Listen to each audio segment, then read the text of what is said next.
Bem-vindos ao canal Sejam Santos, onde vamos explorar a vida e as obras dos santos mais inspiradores da história da Igreja Católica. Nós vamos compartilhar suas histórias, seus ensinamentos e seus exemplos de virtudes, esperando que possam nos inspirar a viver de acordo com os ensinamentos de Cristo. Então, se você quer aprender mais sobre esses santos e descobrir como suas vidas podem ser caminhos que nos levam a Jesus Cristo para nós hoje, inscreva-se no nosso canal e deixe o seu like. Inscreva-se hoje mesmo, divulgue nosso canal a seus amigos e comunidades e nos ajude o nosso canal para que possamos alcançar mais pessoas na divulgação a conhecer mais a vida dos santos. Onde a santidade é uma jornada diária. Faça parte dessa comunidade de busca pela santidade.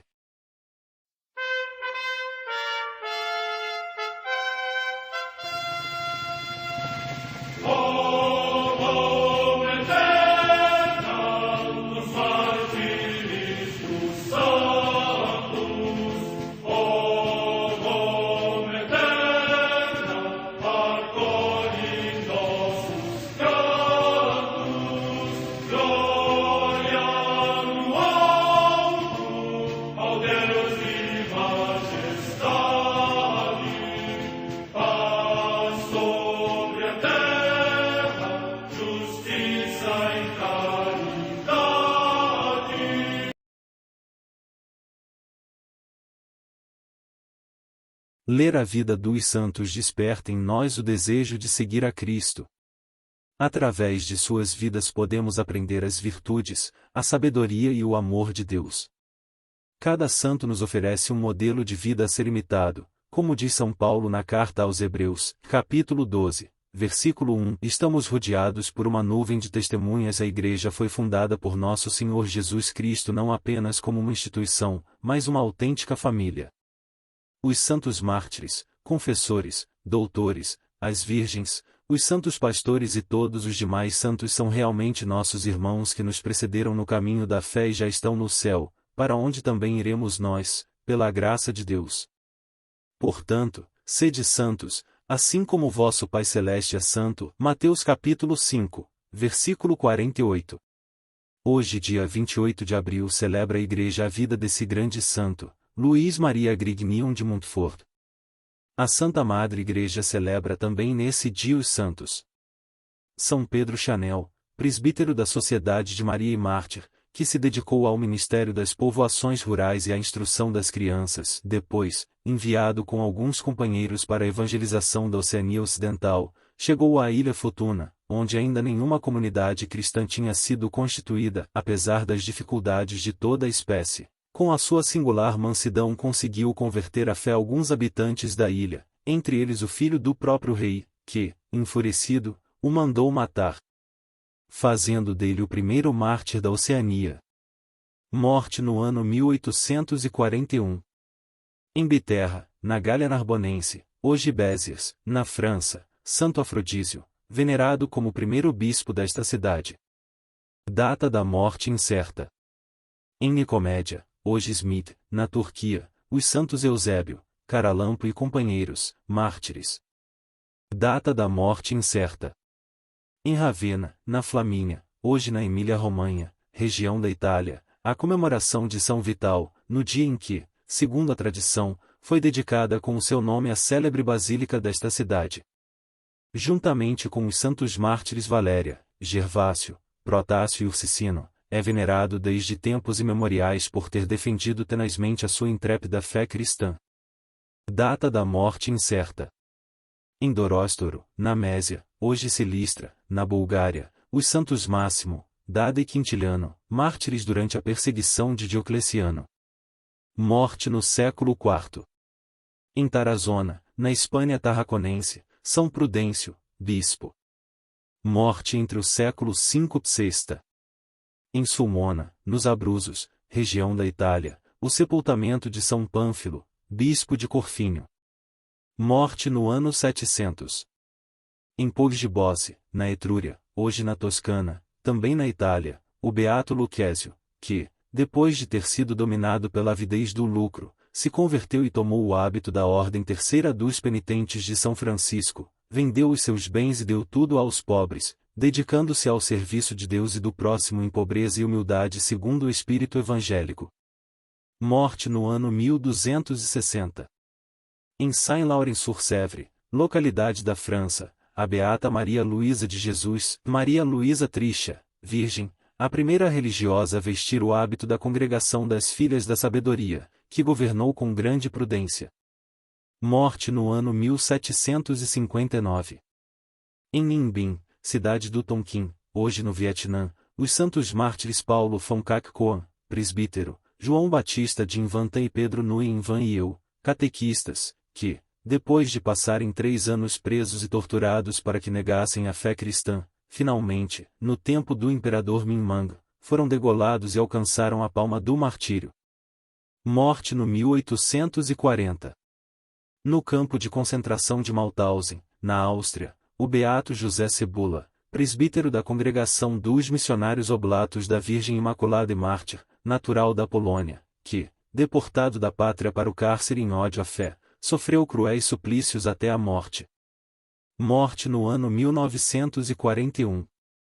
Em Magenta, próximo de Milão, na Itália, Santa Joana Beretta Molla, mãe de família, que, trazendo um filho gerado em seu ventre, morreu antepondo a liberdade e a vida do nascituro à sua própria vida. Morte no ano 1962. Vida de São Luís Maria Grignion de Montfort. São Luís Maria Grignion de Montfort veio ao mundo aos 31 de janeiro de 1673. Seus pais eram João Batista Grignion de Bachelerac e Joana Visuelle de Chesnais, ambos de famílias nobres, mas pouco afortunados. No batismo o menino recebeu o nome de Luís, ao qual na crisma se acrescentou o de Maria. Mais tarde abandonou o nome de sua família, passando a chamar-se Luís Maria Montfort, porque foi em Montfort onde recebeu o santo batismo. Do matrimônio abençoado dos Bachelerac e Visuelle, além de Luís Maria procederam mais 17 filhos, dos quais um se fez padre, outro entrou na ordem de S. Domingos, e uma irmã tomou o hábito de São Bento. Guione Jane, geralmente chamada Luísa, tornou-se irmã do SS Sacramento. Morreu em odor de santidade e era predileta do santo.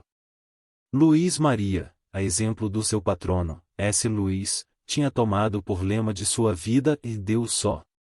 Já nos dias de sua infância experimentou provas de amor e proteção especiais de Maria Santíssima, sua boa mãe, como ele habitualmente a chamava. Pouco afeito aos divertimentos e jogos próprios da idade infantil, encontrava todo o seu deleite nas coisas celestes. Alma privilegiada que era, na oração encontrava sua felicidade. Não lhe pareciam longas as horas passadas aos pés do tabernáculo ou do altar de Maria. Para nos dar uma ideia do temperamento de Luís Maria, seu biógrafo escreve: para bem avaliarmos os componentes do seu temperamento, bastar-nos-ia a recordação do caráter áspero e irritadiço do seu pai. No entanto, é o próprio santo que nos afirma a sua semelhança com o temperamento paterno. Diz que mais padeceu para dominar a sua vivacidade e a paixão da cólera, que todas as paixões reunidas. Se Deus, dizia ele, o tivesse destinado para o mundo, teria sido o homem mais terrível do seu século. Tinha ele os elementos característicos e peculiaríssimos de legítimo bretão. A conduta de Grignion de Montfort, diz Grande, 8 anos apenas após a morte do santo, a de tal forma pareceu extraordinária aos seus contemporâneos, que os ímpios a tomavam como diabólica, chamando-o de malfeitor, de anticristo, de obsesso, os mundanos consideravam-no extravagante, e os bons pelo menos tinham-no como esquisito e fora do comum. Era extraordinariamente forte, viu-a continua Grande, de uma feita transportar uma laje sepulcral que 2 homens fortes não conseguiriam levantar, da terra. Por causa mesmo desta sua complexão robusta, vigorosa e viva é que ele deveria muito lutar, para domá-la foi mister abatê-la com penitência e sofrimentos. Na idade de começar os estudos, Luís Maria se transferiu para Rennes, onde os padres jesuítas possuíam um florescente colégio. Como em Montfort, também em Rennes o tempo era inteiramente consagrado ao trabalho e à oração, sabiamente dirigido pelos mestres, Luís avançava rapidamente no caminho da santidade. Foi lá que Maria S.S. lhe revelou sua vocação para o estado eclesiástico, foi lá que entrou para a congregação mariana. Não lhe faltaram ocasiões de se exercer nas virtudes, em suportar com paciência injúrias e contradições. Ávido de sacrifícios, reduzia seu corpo à servidão com toda a sorte de mortificações. Foi naquela época que fez o noviciado de caridade para com os pobres, virtude esta, cuja prática tornou-se nota característica de sua vida. Seu único divertimento era a pintura, para a qual tinha ótimas disposições. Só, e sem mestre aprenderá a desenhar em miniatura, sua habilidade era tão grande que lhe bastava ver para reproduzir maravilhosamente. Em 1694, contando 21 anos, recebeu as ordens menores. Com a morte do vigário de Sulpício, perderá seu benfeitor, e viu-se a braços de grande pobreza, vivendo às vezes em suprema penúria. Sempre pôde experimentar o auxílio de sua boa mãe, Maria SS. Assim aconteceu, quando gravemente enfermo, todos julgando nos momentos extremos, como de repente fugiram os sintomas do mal e em poucos dias se achava em condições de continuar os estudos. Montfort, segundo os desígnios de Deus, devia ser o depositário desta doutrina, para, desenvolvendo-a e publicando-a, propagá-la em uma forma fácil, clara, atraente, escopo a que ele se dedicou com admirável fidelidade. Em sua vida posterior, missionária, todos os discursos, escritos cânticos e especialmente o seu magnífico tratado da verdadeira devoção à Virgem Maria, subordinou ao apostolado desta devoção. Antes de levá-la ao mundo, Montfort, como piedoso seminarista, fê-la florescer no seminário de São Sulpício, e com a devida licença dos superiores introduziu a consagração dos escravos de Jesus em Maria. Maria SS. Teve no santo de Montfort um escravo de amor, obediente, desinteressado. Orgulhoso deste título era, mais que de outro qualquer, a ponto de, desta época, 25 de março de 1697 em diante, subscreve-se simplesmente, escravo de Jesus em Maria. É possível que já então desfrutasse da presença de Maria, como diz em um dos seus cânticos. Escravo de Maria, como primogênito da Divina Mãe, havia de ser e foi uma vítima, homem de sofrimentos, saturado de opróbrios. Com facilidade, porém, carregou a sua cruz. Com o apóstolo podia exclamar, no meio do sofrimento, estou repleto de gozo. Desde sua chegada a Sulpício empenharam-se os superiores a corrigir tudo o que houvesse de singular em suas maneiras. Passou por uma escola duríssima, e nada foi poupado para pôr à prova sua virtude. O santo foi experimentado de 1000 maneiras. Foi ordenado a 5 de junho de 1700. O restante deste dia passou aos pés do SS Sacramento e vários dias dedicou à preparação para a primeira missa. Assistia a este sacrifício, escreveu o seu biógrafo, Padre Blain, e pareceu-me ver celebrar não um homem e sim um anjo. No mesmo ano da sua ordenação iniciou Montfort sua vida apostólica como missionário. Logo no princípio experimentou decepções das mais desconsoladoras, que puseram à duríssima prova sua própria vocação. Começou seu magistério no hospital de Poitiers, que era uma Babilônia, onde em vez da ordem e da paz reinava só discórdia. Enamorado da pobreza, escolheu para si o pior dos cubículos, não querendo viver senão de esmolas e sem demora pôs mãos à obra. Seu trabalho foi cumulado de bênçãos de Deus. Transformou aquela casa tanto material como espiritualmente. Ingratidão, porém, foi a paga dos beneficiados. Tanto foram as maledicências, tão graves as calúnias levantadas contra sua pessoa, que o próprio diretor do seminário chegou a repeli-lo, diante de todos os mestres e estudantes. O pároco de Sulpício deu-lhe idêntico acolhimento, não obstante ter sido ele um dos seus admiradores. Em meio de sua tristeza e no abandono por parte de seus melhores amigos, restava alguém que nunca o abandonara, e recorreu à Virgem Protetora. Esta foi solícita, em atendê-lo. A reentrada no hospital de Poitiers ocasionou a fundação feita por Montfort, de uma congregação de irmãs de caridade, à qual deu o nome de Filhas da Sabedoria. Desde os primeiros momentos de sua vida sacerdotal Montfort sentia-se chamado para ser missionário. Não eram poucas as missões por ele pregadas, que terminaram em verdadeiros triunfos de piedade e em conversões em massa. O inferno, por sua vez, não podia ver de bons olhos os grandiosos efeitos das operações missionárias do incansável e santo missionário. Foi a Roma para implorar do Sumo Pontífice Clemente XI a licença de se poder dirigir para as terras dos infiéis. O Papa, entretanto, fê-lo voltar para a França, para combater a peste jansenista, honrando com o título de missionário apostólico. Deus o requisitou para este cargo, concedendo-lhe dons admiravelmente aptos para este fim. Inaugurou em 1705 sua carreira apostólica em um subúrbio de Montfort, bairro conhecido como foco de vícios e maldades. Como esta, havia ainda outras populações, e Montfort deixou-as completamente transformadas e regeneradas. O distintivo especial do santo missionário em relação a outros santos foi sua singular devoção à Virgem Maria.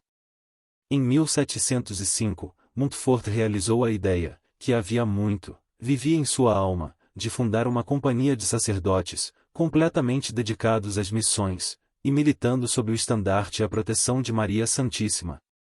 Fundou a Companhia de Maria e para ela compôs uma regra conforme sua finalidade.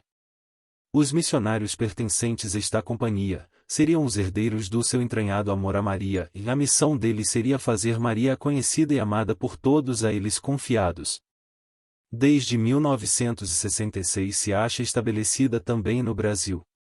Também a Congregação das Filhas da Sabedoria teve grande desenvolvimento na França, e com ótimos resultados exerceu seu apostolado da caridade e do ensino. Maria Luísa Trisha foi a grande coluna sobre a qual São Luís estabeleceu sua congregação feminina. Missionário foi até o último dia da sua existência. Abalado em sua saúde, fatigado pelas missões, fez um último esforço para receber dignamente o bispo, que o surpreendeu com sua inesperada visita, com o único intento de observar de perto as virtudes e méritos do santo. Nesta ocasião Montfort fez o seu último sermão, que versava sobre a ternura de Jesus para todos nós. Lágrimas de comoção brotaram dos olhos dos seus ouvintes. Não pode levar até o fim a sua locução, pois a enfermidade o impossibilitava de concluir, e fê-lo recolher-se ao leito. E vinha a morte a grandes passos. Rodeado dos seus íntimos, sequioso por receber sua última bênção, com o crucifixo traçou sobre eles o sinal da cruz. Com grande amor beijava ele o crucifixo, trazido de Roma, e seus lábios pronunciavam os nomes de Jesus e Maria. De súbito caiu em breve sonolência. Agitadíssimo, dela despertou exclamando em alta voz: inutilmente me tentas, e estou entre Jesus e Maria. Graças a Deus e a Maria. Minha carreira terminou, não pecarei mais. Foram suas últimas palavras. Assim no ósculo do Senhor exalou a sua puríssima alma no dia de 28 de abril de 1716 em Saint-Laurent-sur-Sèvre. A fama de sua santidade espalhou-se de tal maneira que logo depois de ter sido permitido por autoridade do bispo diocesano e mais tarde pela Santa Sé, procederam-se as indagações canônicas.